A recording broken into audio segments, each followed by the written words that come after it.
Bismillahirrahmanirrahim. Assalamualaikum warahmatullahi wabarakatuh. Innal hamdalillah nahmaduhu wa nasta'inuhu wa nastaghfiruh wa na'udzu billahi min shururi anfusina wa min sayyiati a'malina. Man yahdihillahu fala mudilla lahu wa man yudlil fala hadiya lahu. أشهد أن لا إله إلا الله وحده لا شريك له وأشهد أن محمدا عبده ورسوله. يا أيها الذين آمنوا اتقوا الله حق تقاته ولا تموتن إلا وأنتم مسلمون. يا أيها الناس اتقوا ربكم الذي خلقكم من نفس واحدة وخلق منها زوجها وبث منهما رجالا كثيرا ونساء واتقوا الله الذي تساءلون به والأرحام إن الله كان عليكم رقيبا. يا أيها الذين آمنوا اتقوا الله وقولوا قولا سديدا يصلح لكم أعمالكم ويغفر لكم ذنوبكم ومن يطع الله ورسوله فقد فاز فوزا عظيما. أما بعد فإن أصدق الحديث كتاب الله وخير الهدي هدي محمد صلى الله عليه وعلى آله وسلم وشر الأمور محدثاتها فإن كل محدثة بدعة وكل بدعة ضلالة وكل ضلالة في النار. إخواني وأخواتي في الله رحمني ورحمكم الله. Alhamdulillah, kita bersyukur kepada Allah Subhanahu wa taala atas segala nikmat yang Allah Subhanahu wa taala berikan kepada kita semua, yang dengan nikmatnya pada malam hari ini kita bisa melanjutkan kajian kita. Semoga Allah Subhanahu wa taala mencatat apa yang kita lakukan ini sebagai amalan kebaikan. Kemudian salawat dan salam kepada Nabi Muhammad, kepada keluarganya, para sahabatnya, dan orang-orang yang mengikuti petunjuk mereka dalam mengamalkan ajaran Islam sampai datangnya hari kiamat. Semoga kita semua termasuk dalam barisan orang-orang yang senantiasa berusaha untuk meneladani Rasulullah sallallahu alaihi wasallam, meneladani para sahabat beliau dalam kita mengamalkan ajaran agama kita yang mulia ini. Ikhwani wa akhwati fillah rahimani wa rahimakumullah. Kita lanjutkan kajian kita membaca kitab Al-Qawaid wal Usul Al-Jami'ah yang ditulis oleh Syekh Abdurrahman bin Nasir As-Sa'di rahimahullah, yang pembahasan kita sampai pada kaidah yang ke-24 yang kata Syekh Abdurrahman bin Nasir As-Sa'di rahimahullah, al-qaidatu ar-rabi'atu wal ishrun man sabaqa ila al-mubahat fahuwa ahaqqu biha.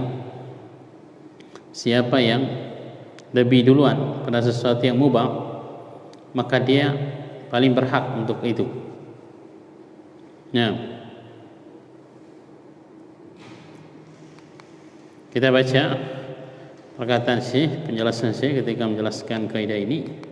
Al-qaidatu ar-rabi'atu wal ishrun man sabaqa ila al-mubahat fahuwa ahaqqu biha min ghairihi. Siapa yang lebih duluan pada sesuatu yang mubah, maka dia lebih berhak dengan hal itu, atas hal itu, dibandingkan yang selainnya.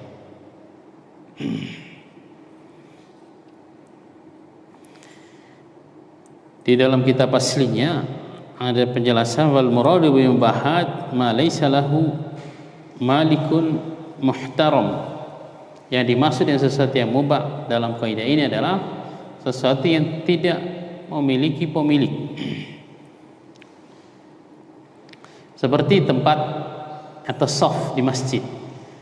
Shaf dalam barisan salat di masjid.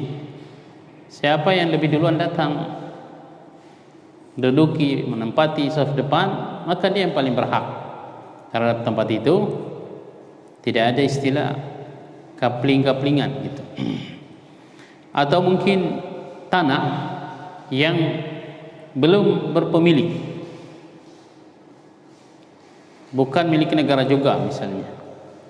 Kemudian ada orang yang datang ke tanah tersebut, dia pagari, dia kelola, maka dia paling berhak untuk memiliki tanah tersebut. Kata Syekh, fa yadkhulu fi hadha as-sabqu ila ihya'il ard al-mawad. Masuk dalam kaidah ini adalah seseorang paling duluan atau yang pertama kali menghidupkan tanah yang mati. Ya, jadi dalam Islam tanah yang tidak dikelola itu dianggap sebagai tanah yang mati. Fa idza ahyaha, jika ada orang yang menghidupkan tanah tanpa pemilik, dengan apa? Bihafri bi'irin wasala ila ma'iha, dengan dia menggali sumur sampai ketemu air, itu termasuk bentuk menghidupkan tanah itu. Au ajra ma'an ilaiha, atau dia mengalirkan air ke tanah tersebut dari sumber air di luar kebun itu.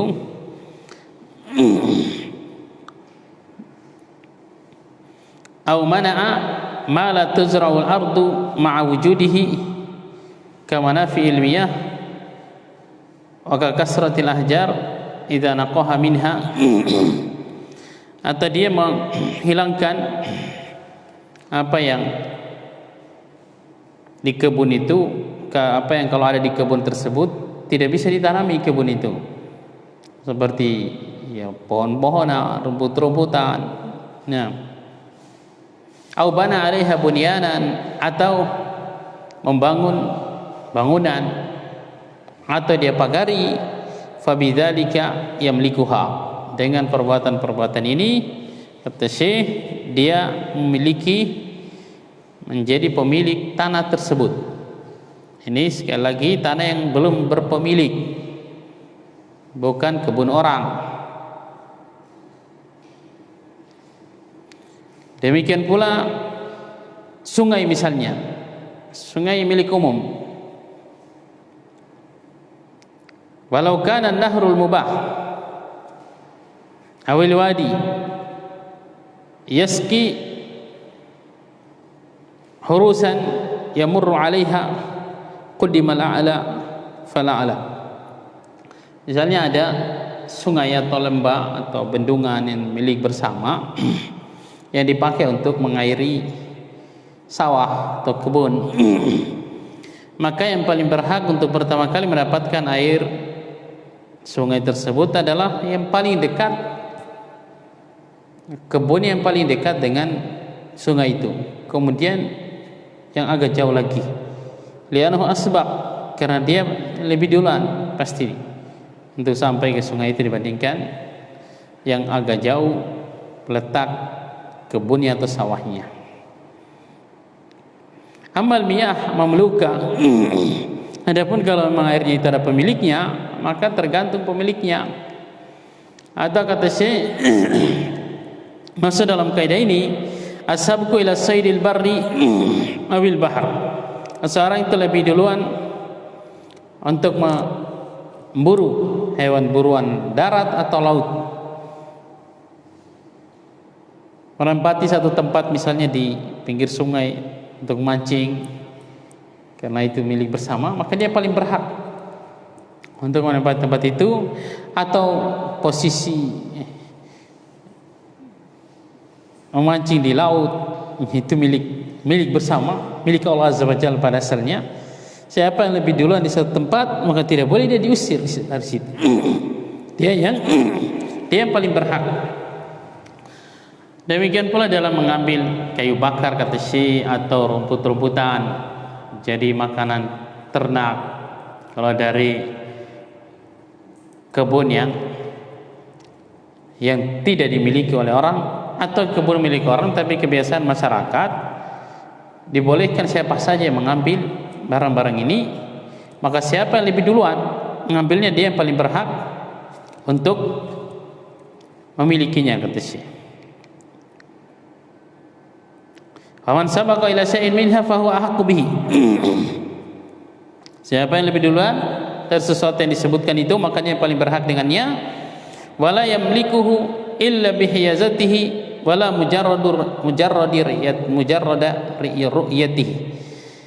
Dan hal-hal tadi tidak akan dimiliki oleh orang yang lebih dahulu tempat untuk mendapatkannya, kecuali setelah dia kuasai, misalnya dia pegang atau dia tempati, bukan sekedar dia lebih duluan melihatnya, kata Syekh. Yang banyak dicontohkan dalam kaidah ini adalah yang disebutkan terakhir ini sebenarnya. Kata Syekh, wa yadkhulu fi hadza as-sabqu ila al-masajid. Masuk dalam kaidah ini adalah orang yang lebih duluan datang ke masjid. Maka kalau masjidnya masih kosong, terserah dia mau duduk di mana, dia yang paling berhak itu untuk duduk di situ, karena dia yang pertama datang. Nah, wal julus fil aswaq, duduk di pasar. Misalnya belum ada pasar itu, masih tanah lapang biasa, siapa yang duluan datang, maka dia menempati mungkin tempat paling strategis di situ. Dia yang paling berhak. Ini kalau belum dibagi-bagi. Kalau sudah dikapling-kapling ya beda lagi pembahasannya. Awil buyutil musabbalah, atau rumah-rumah wakaf. Misalnya ada orang yang mewakafkan rumahnya untuk ditempati siapa yang butuh, yang singgah misalnya dari para musafir, siapa yang duluan, sampai dia paling berhak. Walaupun mungkin di belakangnya ternyata presiden misalnya, atau gubernur atau bupati, yang duluan datang rakyat biasa, dia lebih berhak karena dia lebih dahulu menempati tempat itu. Ini contoh-contoh penerapan dari kaidah ini. Idza lam tatawaqqafu ala nadirin yuqarriru fiha. Jika harta wakaf itu tidak diserahkan kepada nazirnya untuk menetapkan siapa misalnya yang berhak untuk memanfaatkan, oleh sini contohkan rumah wakaf tersebut. Kalau tidak dikembalikan kepada kaidah, siapa yang lebih duluan datang, maka dia yang paling berhak.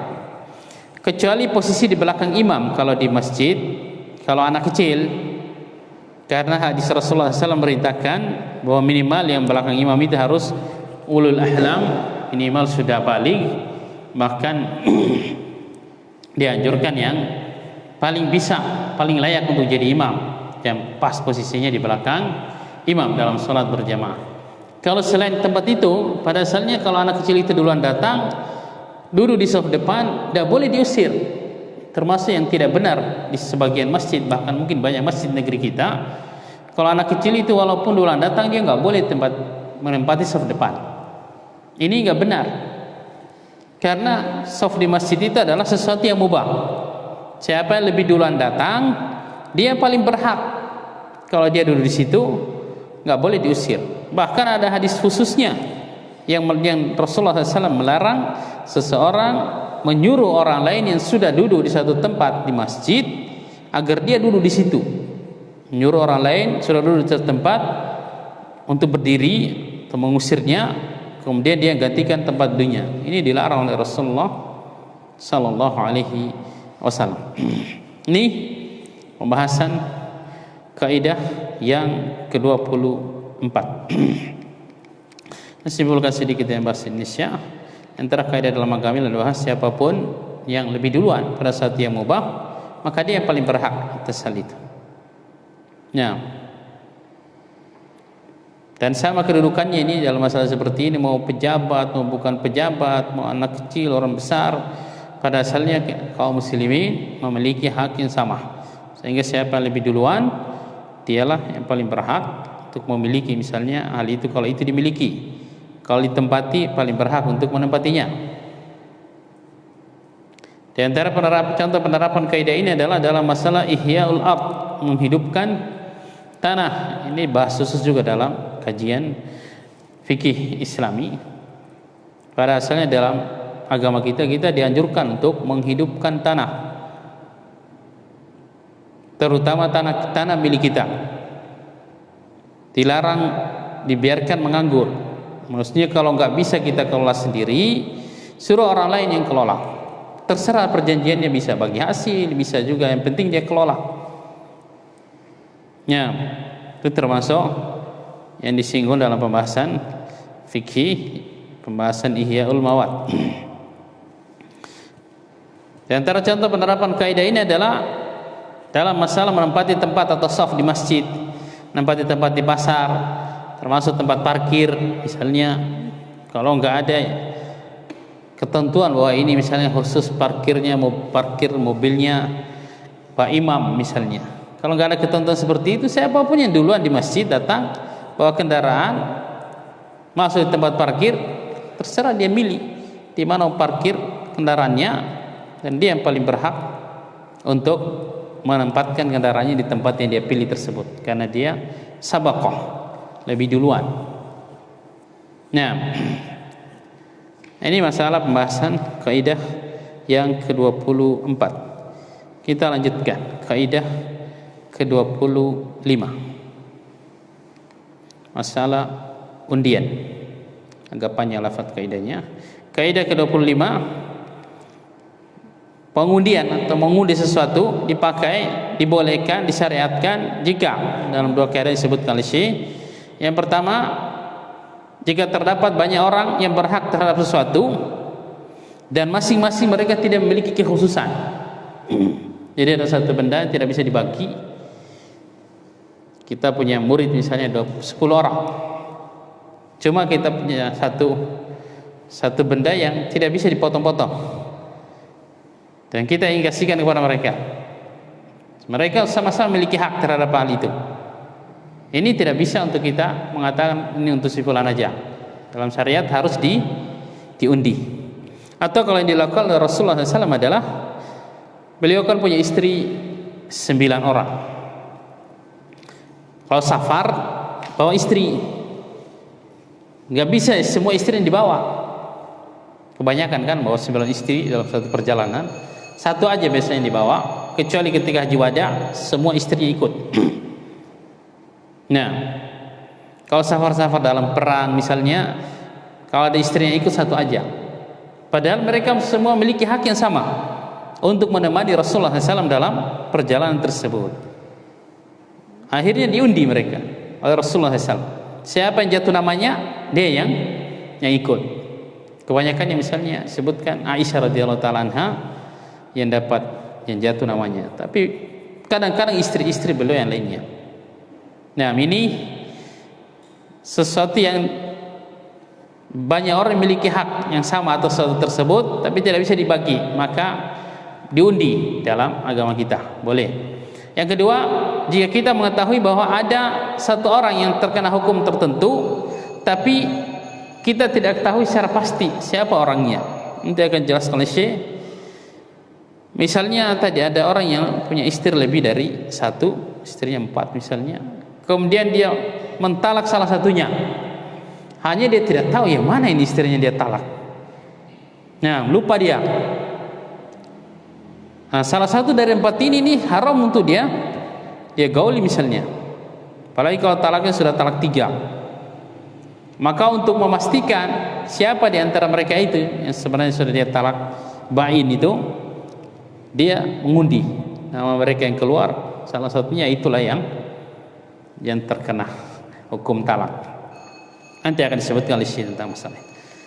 Jadi undian yang seperti itu disyariatkan. Tapi kalau undian berhadiah, ada masuk dalam pembahasan sebelumnya kayaknya ada kaidah tentang judi, gharar diharamkan dalam perlombaan dan dalam akad komersial. Kemudian berhadiah pada asalnya, kalau hadiahnya itu dari orang-orang yang akan mendapatkan undian itu jelas judi. Jadi misalnya mereka mengumpulkan duit, kemudian diundi, siapa yang keluar namanya, semua duit itu dia ambil. Nah, ini judi namanya, haram. Ini bahasa Arabnya kayaknya agak panjang terjemahan kaidahnya tadi. Tusta'mal qur'atu, qur'a itu undian, mengundi, dipakai inda tazahum, ketika tazahum itu saling desak-desakan, masing-masing punya hak maksudnya. Wala mumayyiza li ahadihima, dan tidak ada satupun punya kekhususan sehingga dia lebih berhak misalnya untuk mendapatkan hal itu. Au idza alimna, atau kita mengetahui anna syai'a, bahwa ada sesuatu itu li ahadihima, miliknya salah satunya, tapi wajahilnahu, kita enggak tahu ya mana sih orangnya, sehingga kita harus undi untuk menentukannya. Kata Syekh, waqad sabata al-qur'atu indal istibahi fil kitabi was sunnah, telah tetap pengamalan undian ini ketika istibah, tidak jelas siapa yang misalnya harus ditetapkan, dalam Al-Quran dan Sunnah. Dalam Al-Quran, dalam surat Safat ayat 191 berbicara tentang kisahnya Nabi Yunus alaihissalam. Wa inna Yunusa laminal mursalin, kata Allah, sesungguhnya Nabi Yunus itu benar-benar dari utusan kami. Id abaqa ilal fulkil masyhur, ketika dia kabur ke perahu, naik kapal yang penuh. Jadi awalnya dia putus asa, katanya disebutkan, minta berdakwah kepada kaumnya, tidak ada yang mengikuti ajarannya. Akhirnya dia pergi, naik perahu, perahunya penuh dan oleng. Solusinya harus ada yang dibuang dari penumpangnya. Beberapa kali diundi disebutkan, selalu Nabi Yunus yang kena. Ini fasahama fakana minal munhadin, ay al maglubin. Akhirnya diundi, dia yang kalah katanya, yang kena terus, dibuang ke laut akhirnya dan dimakan oleh ikan. Ya, ditelan oleh ikan hidup-hidup Nabi Yunus alaihissalam. Ini syariat umat sebelum kita, syariatnya Nabi Yunus alaihissalam, diceritakan oleh Allah Azza wa Jalla. Seandainya tidak dipraktekkan oleh Rasulullah SAW, menurut pendapat yang paling kuat ini bisa dipakai, karena tidak ada yang menyelisihinya dalam syariat kita.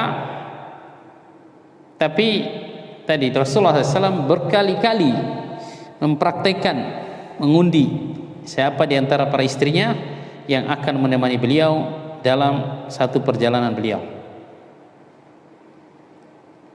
Demikian pula ayat berikutnya dalam surat Maryam, dalam surat Al-Imran tentang Maryam. Wa ma kunta ladaihim, kata Allah, idh yulquna aqlamahum ayyuhum yakfulu Maryam wa ma kunta ladaihim idh yakhtasimun. Allah menceritakan tentang keluarganya Imran, termasuk dalamnya adalah Maryam. Kata Allah Azza wa Jalla, kamu tidak berada di sisi mereka ketika mereka membuang pena-pena mereka ke dalam sungai. Undiannya seperti itu. Siapa yang penanya tidak tenggelam, katanya disebutkan oleh para ahli tafsir, maka dia akan merawat Maryam. Ternyata punya Zakaria, akaffalaha Zakaria, Nabi Zakaria yang menang. Dan wa ma kunta ladaihim idh yakhtasimun, kamu tidak berada di sisi mereka, kata Allah, ketika mereka saling bertengkar, saling berdebat, berebut siapa yang akan merawat Maryam. Nah, akhirnya diundi dengan itu. Caranya mengundinya seperti tadi sebutkan, mereka membuang kolam mereka, pena mereka ke dalam air sungai. Yang tidak tenggelam itu yang merawatnya, merawat Maryam. Ini juga syariat umat sebelum kita, yang pada asalnya dibahas panjang lebar dalam kajian ushul fikih. Kalau ada syariat kita yang mengingkari, menghapus syariat umat sebelum kita, jelas kita tidak pakai syar'u man qablana. Kalau ada syariat kita yang mencocokinya, ya jelas dipakai. Dan pembahasan tentang undian ini masuk dalam syariat umat sebelum kita yang juga dipakai dalam syariat ini. Ini kata Syekh, wa qad aqra'an nabiyyu sallallahu alaihi wasallam iddata marrat. Nabi sallallahu alaihi wasallam mempergunakan mengundi para istrinya ini beberapa kali. Ini bukan sekali.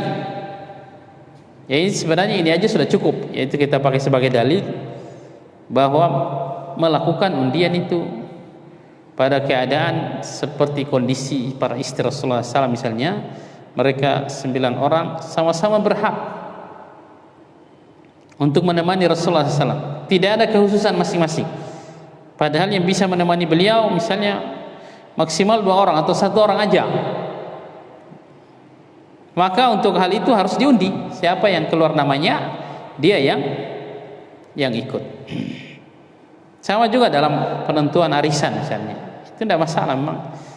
Pesertanya semuanya berhak untuk mendapatkan arisan bulan itu misalnya. Maka diundi. Kalau di kampung namanya dilot ya. Ada yang menyebut digoncang dan macam-macam. Sebenarnya bahasanya diundi.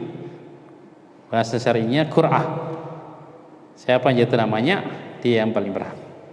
Fa idza juhilal mustahiqqu, apabila tidak diketahui siapa sebenarnya berhak, au tazahama adadun, atau banyak yang berhak memiliki hak yang sama, ala man yuqaddimu, kita enggak tahu siapa yang harus didahulukan, wala yumkinu ijtima'uhum fihi, dan tidak mungkin mereka semua mendapatkan hal itu. Bisa dibagi-bagi misalnya,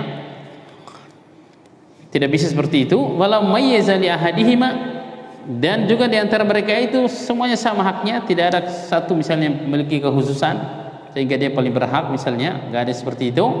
Maka ukriya bainahum, diundi antara mereka. Faman kharajat lahul qur'atu istahaqqa, siapa yang keluar undiannya, dia yang berhak untuk mendapatkan hal itu. Nah, kata Syekh, famata tasaha isnani fi imamin, kapan saling pelit, maksudnya tidak mau mengalah antara 2 orang dalam menjadi imam dalam salat. Jadi dua-duanya hafal Quran, dua-duanya faqih, gelarnya doktor, dua-duanya misalnya, enggak mau mengalah, masing-masing saya harus jadi imam. Yang satunya juga seperti itu. Yang seperti ini kata Syekh, solusinya diundi. Siapa yang keluar namanya, dia yang berhak. Demikian pula dalam mengumandangkan azan. Jadi ini dicontohkan oleh para ulama. Karena ini ibadah-ibadah yang mulia sebenarnya, termasuk mengumandangkan azan. Tapi sayangnya di masjid kita kadang enggak ada yang azan. Maksudnya dicontohkan seperti ini oleh Syekh. Emang dulu seperti itu, orang itu berlomba-lomba mau jadi muazin. Keutamaannya kan sangat besar. Kalau ada 2 orang yang sama-sama berhak, sama-sama suaranya bagus, nah, dan masing-masing tidak memiliki kekhususan, 2 orang ingin jadi muazin, maka mereka diundi. Siapa yang keluar namanya, dia yang paling berhak. Au sabaqa ila mubahin, au ila julusi bi masjidin au suqin, au ribatin au nahwiha. 2 orang yang sama-sama masuk masjid bersama, masing-masing menduduki satu tempat yang sama. Nah, ini harus diundi siapa yang lebih berhak kata Syekh. Atau di pasar atau ribat, tempat berjaga-jaga di perbatasan dengan musuh, mereka memperebutkan satu tempat yang mereka bersamaan datangnya, maka untuk menentukannya siapa yang berhak atas hal itu harus diundi. Balam yakun li ahadihima murajjihun, salah satunya tidak memiliki hal yang menunjukkan dia lebih layak untuk mendapatkannya, masing-masing memiliki hak yang sama, berarti harus uqri'ah, diundi. Faman kharajat lahu al-qur'atu qaddimah, siapa yang keluar undiannya, dia yang lebih didahulukan. Demikian pula kata Syekh, lau buzila li auladihim fihi saubun aw ma'un aw ghairuh, seandainya seorang bapak yang punya anak laki-laki banyak misalnya, anak perempuan banyak, tapi dia punya pakaian cuma 1, baju untuk anaknya misalnya, bisa beli cuma 1 aja untuk lebaran ini misalnya, cuma beli 1 aja.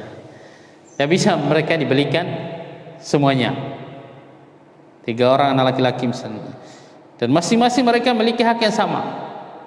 Tidak bisa mengatakan ini untuk yang paling kakak, maka harus diundi gitu sih, untuk menentukan siapa yang paling berhak terhadap pakaian itu. Atau air, misalnya dalam kondisi air kurang atau air khusus, air zam-zam misalnya, dia harus berikan kepada 5 orang anaknya misalnya.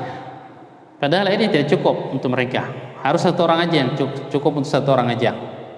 Mereka memiliki hak yang sama dalam air tersebut. Maka untuk menentukan siapa yang paling berhak, diundi, kata Syekh. Nah, demikian pula kalau ada 2 orang kata yang saling mengklaim bahwa dia barang tertentu itu milik dia, tapi barang itu tidak sedang berada di tangan salah satunya. Kalau berada di tangan salah satu di antara yang saling mengklaim itu kan jelas yang paling berhak itu adalah orang yang barang berada di tangannya. Itu salah satu tanda kalau barang itu milik dia. Ini kata saya, seandainya barangnya itu tidak sedang dipegang oleh mereka, tapi 2 orang atau lebih mengklaim bahwa mereka masing-masing memiliki barang itu. Ini kita nggak punya bayinah, nggak punya bukti, nggak punya korina untuk mengatakan bahwa ini miliknya si A atau si B atau si C.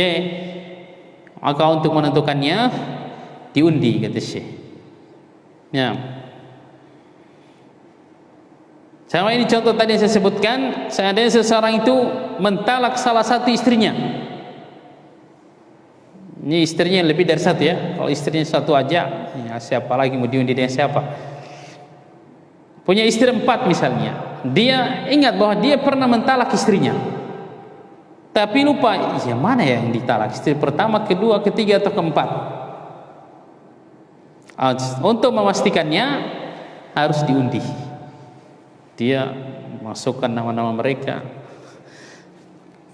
di lotre ya istilahnya.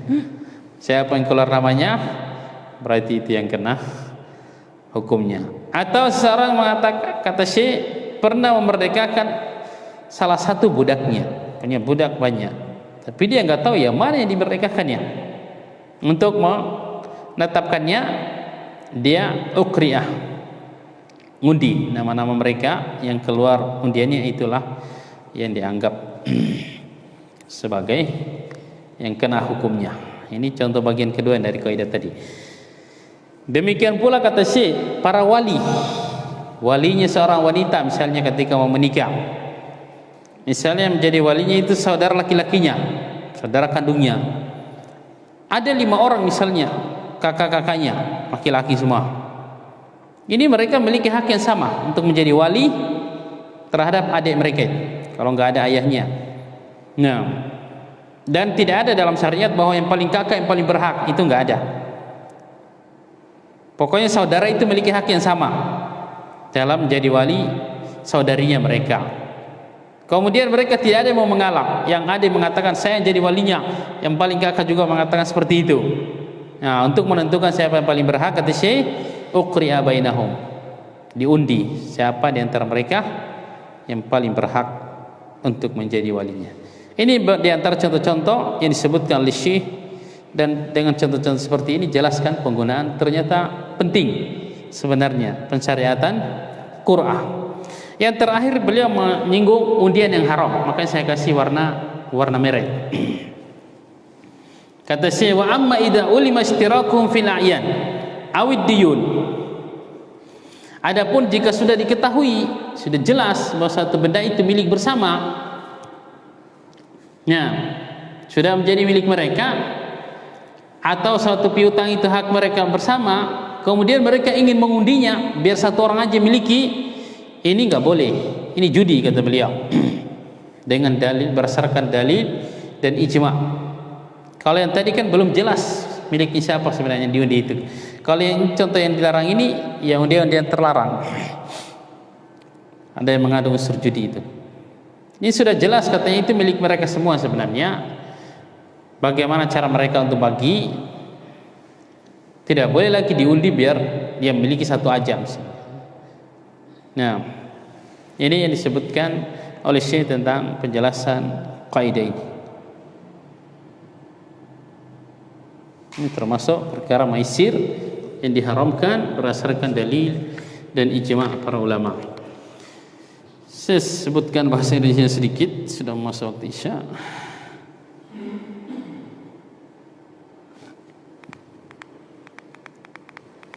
Yang pertama, undian disyariatkan pada keadaan tertentu, karena ada undian yang terlarang tadi kita sebutkan kan. termasuk kalau hadiahnya dari tim peserta. Kalau undian-undian di bank ya, itu hadiah dari mana itu?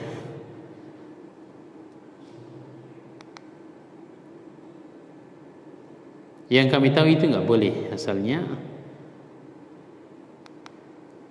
dapat mobil misalnya atau dapat apa gitu ya. Keadaan disyaratkan yang undian ini adalah yang pertama, jika dua orang atau lebih berhak terhadap sesuatu yang tidak bisa dibagi dan masing-masing dari mereka tidak memiliki kekhususan atas hal itu, sehingga untuk menentukan siapa yang paling berhak diundi. Yang kedua, jika dua orang atau lebih berlaku hukum tertentu kepada salah satu di antara mereka, tapi tidak diketahui secara pasti siapa yang kena hukum tersebut, maka untuk memastikannya diundi. Kayak tadi yang telah mentalak istrinya, salah satu istrinya, ini harus diundi. Yang kedua ini jelas bukan berkaitan dengan hak. Kalau yang pertama, contohnya misalnya seperti Rasulullah SAW yang mengundi istri-istrinya, itu masalah hak.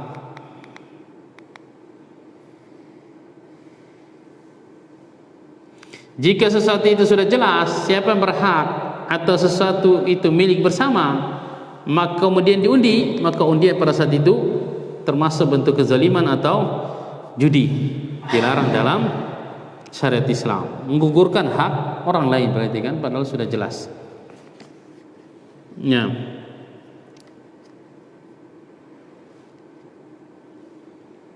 Tinggal 3 menit. Kaidah ke-26 ini mirip dengan kaidah-kaidah sebelumnya. Kata Syekh, yuqbalu qaulul umana fil ladzi tahta aydihim min at-tasarrufat. Orang-orang yang dipercaya oleh orang lain diterima perkataan mereka yang berkaitan dengan penggunaan atau kerusakan sesuatu yang ada di tangan mereka. Kita misalnya menitipkan barang kita kepada seseorang, maka orang yang kita titipkan itu namanya itu al-amin, umana jamaknya, orang-orang yang dipercaya, yang kita percaya.